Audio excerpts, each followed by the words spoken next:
L'Allegro by John Milton. Hence, loathed melancholy, of Cerberus and blackest midnight born, in Stygian cave forlorn, 'mongst horrid shapes and shrieks and sights unholy, find out some uncouth cell, where brooding darkness spreads his jealous wings, and the night raven sings. There, under ebon shades and low-browed rocks, as ragged as thy locks, in dark Cimmerian desert ever dwell. But come, thou goddess fair and free, in heaven yclept Euphrosyne, and by men heart-easing mirth, whom lovely Venus at a birth, with two sister Graces more, to ivy-crowned Bacchus bore, or whether, as some sager sing, the frolic wind that breathes the spring, Zephyr, with Aurora playing, as he met her once a-maying, there on beds of violets blue, and fresh-blown roses washed in dew, filled her with thee, a daughter fair, so buxom, blithe, and debonair. Haste thee, nymph, and bring with thee jest and youthful jollity, quips and cranks and wanton wiles, nods and becks and wreathed smiles, such as hang on Hebe's cheek, and love to live in dimple sleek, sport that wrinkled care derides, and laughter holding both his sides. Come and trip it as you go on the light fantastic toe, and in thy right hand lead with thee the mountain nymph, sweet Liberty.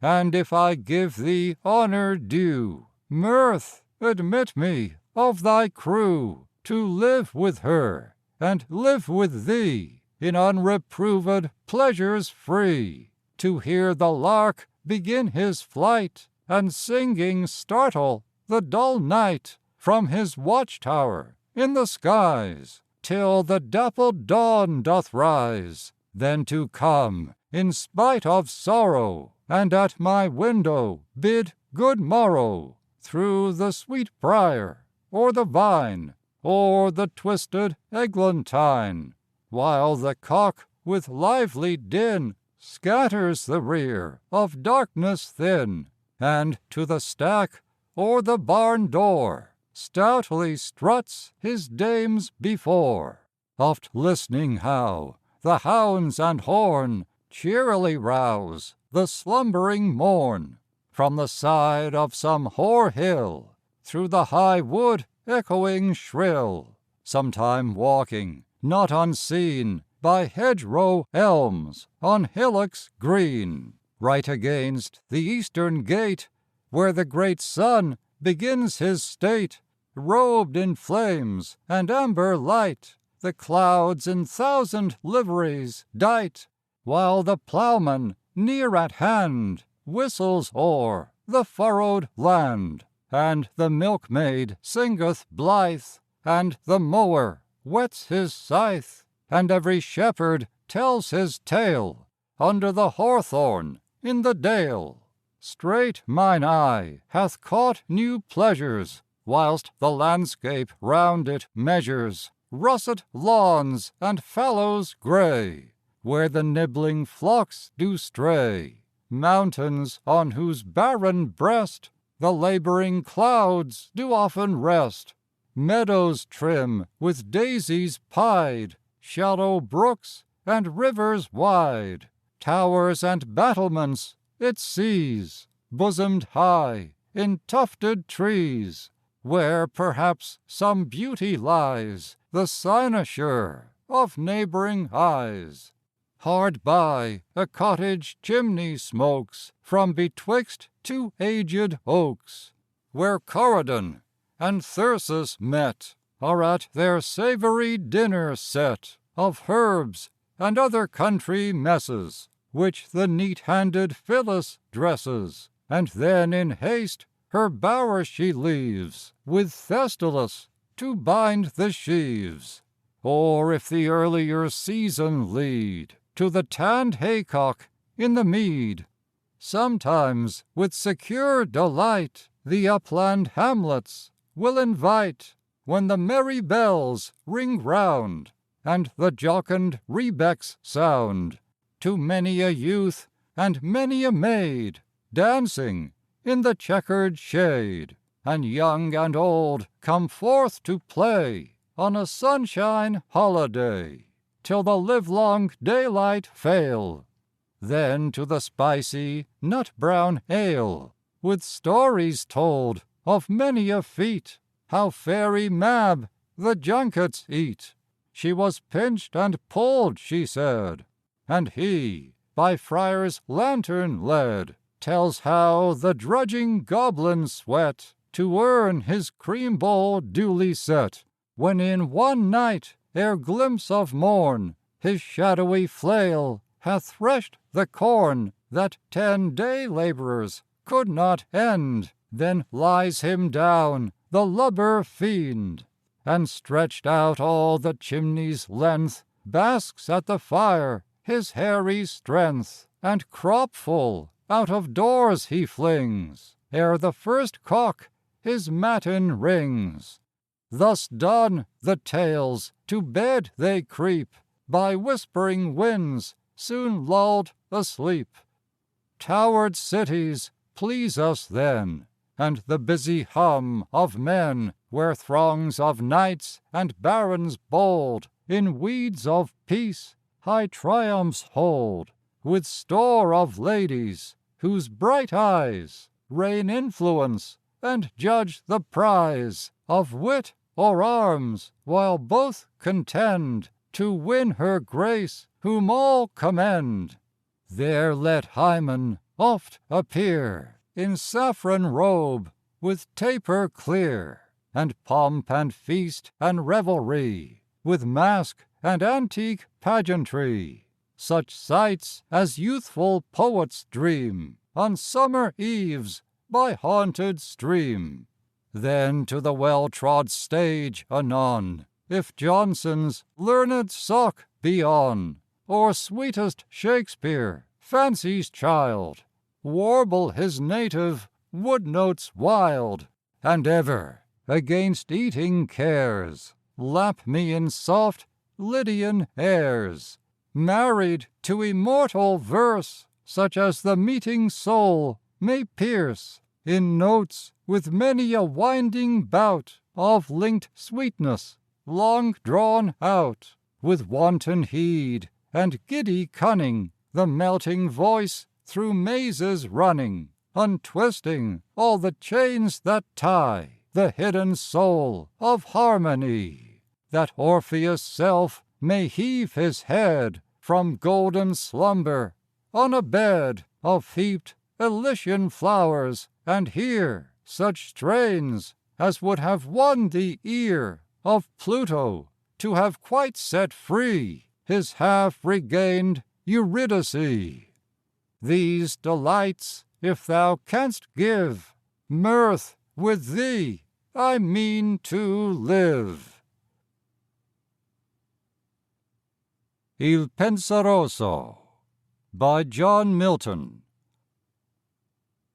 Hence vain deluding joys, the brood of folly without father bred, how little you bested or fill the fixed mind with all your toys, dwell in some idle brain, and fancies fond with gaudy shapes possess, as thick and numberless as the gay motes that people the sunbeams, or likest hovering dreams, the fickle pensioners of Morpheus' train. But hail, thou goddess, sage and holy, hail, divinest melancholy, whose saintly visage is too bright to hit the sense of human sight, and therefore to our weaker view o'erlaid with black staid wisdom's hue, black, but such as in esteem Prince Memnon's sister might beseem, or that starred Ethiop queen that strove to set her beauty's praise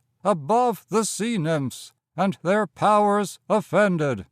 yet thou art higher far descended. The bright-haired Vesta, long of yore, to solitary Saturn bore his daughter she. In Saturn's reign such mixture was not held a stain. Oft in glimmering bowers and glades he met her, and in secret shades of woody Ida's inmost grove, while yet there was no fear of Jove. Come, pensive nun, devout and pure, sober, steadfast, and demure, all in a robe of darkest grain, flowing with majestic train, and sable stole of cypress lawn over thy decent shoulders drawn. Come, but keep thy wonted state, with even step and musing gait, and looks commercing with the skies, thy rapt soul sitting in thine eyes. There, held in holy passion still, forget thyself to marble, till, with a sad, leaden, downward cast, thou fix them on the earth as fast, and join with thee calm peace and quiet, spare fast, that oft with gods doth diet, and hears the Muses in a ring, round about Jove's altar sing, and add to these retired leisure, that in trim gardens takes his pleasure. But first and chiefest with thee bring him that yon soars on golden wing, guiding the fiery wheeled throne, the cherub Contemplation, and the mute Silence hissed along, less Philomel will deign a song in her sweetest, saddest plight, smoothing the rugged brow of night, while Cynthia checks her dragon yoke gently o'er the accustomed oak. Sweet bird, that shunnest the noise of folly, most musical, most melancholy, thee, chantress, oft the woods among, I woo to hear thy even song, and missing thee, I walk unseen on the dry, smooth-shaven green, to behold the wondering moon riding near her highest noon, like one that has been led astray through the heavens' wide pathless way, and oft, as if her head she bowed, stooping through a fleecy cloud. Oft on a plat of rising ground I hear the far-off curfew sound over some wide-watered shore, swinging slow with sullen roar. Or if the air will not permit, some still, removed place will fit, where glowing embers through the room teach light to counterfeit a gloom, far from all resort of mirth, save the cricket on the hearth, or the bellman's drowsy charm to bless the doors from nightly harm. Or let my lamp at midnight hour be seen in some high lonely tower, where I may oft outwatch the bear with thrice great Hermes, or unsphere the spirit of Plato, to unfold what worlds or what vast regions hold the immortal mind that hath forsook her mansion in this fleshly nook. And of those demons that are found in fire ere flood or underground, whose power hath a true consent with planet or with element, sometime let gorgeous tragedy in sceptred pall come sweeping by, presenting Thebes or Pelops' line, or the tale of Troy divine, or what, though rare of later age, ennobled hath the buskin's stage. But O sad virgin, that thy power might raise Museus from his bower, or bid the soul of Orpheus sing such notes as warbled to the string, drew iron tears down Pluto's cheek, and made hell grant what love did seek, or call up him that left half told the story of Cambuscan bold, of Campbell and of Algersife, and who had Canacee to wife, that owned the virtuous ring and glass, and of the wondrous horse of brass on which the Tartar king did ride. And if aught else great bards beside in sage and solemn tunes have sung, of tourneys and of trophies hung, of forests and enchantments drear, where more is meant than meets the ear. Thus, night, oft see me in thy pale career, till civil-suited morn appear, not tricked and frounced as she was wont with the Attic boy to hunt, but kerchiefed in a comely cloud, while rocking winds are piping loud, or ushered with a shower still, when the gust hath blown his fill, ending on the rustling leaves with minute drops from off the eaves. And when the sun begins to fling his flaring beams, me, goddess, bring to arched walks of twilight groves, and shadows brown that sylvan loves, of pine or monumental oak, where the rude axe with heaved stroke was never heard the nymphs to daunt, or fright them from their hallowed haunt.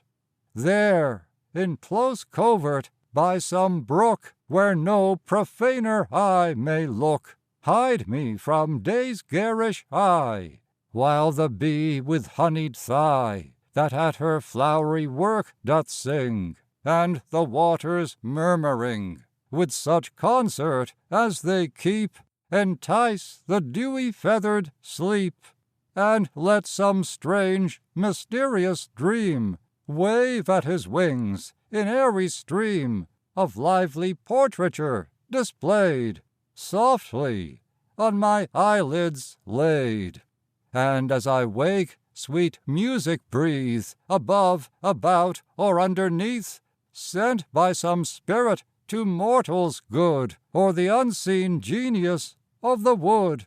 But let my dew feet never fail to walk the studious cloisters pale, and love the high, embowed roof, with antique pillars, massy proof, and storied windows richly dight, casting a dim religious light. There let the pealing organ blow to the full-voiced choir below, in service high, and anthems clear, as may with sweetness through mine ear dissolve me into ecstasies, and bring all heaven before mine eyes. And may at last my weary age find out the peaceful hermitage, the hairy gown and mossy cell, where I may sit and rightly spell of every star that heaven doth show, and every herb that sips the dew, till old experience do attain to something like prophetic strain. These pleasures, melancholy, give, and I with thee will choose to live.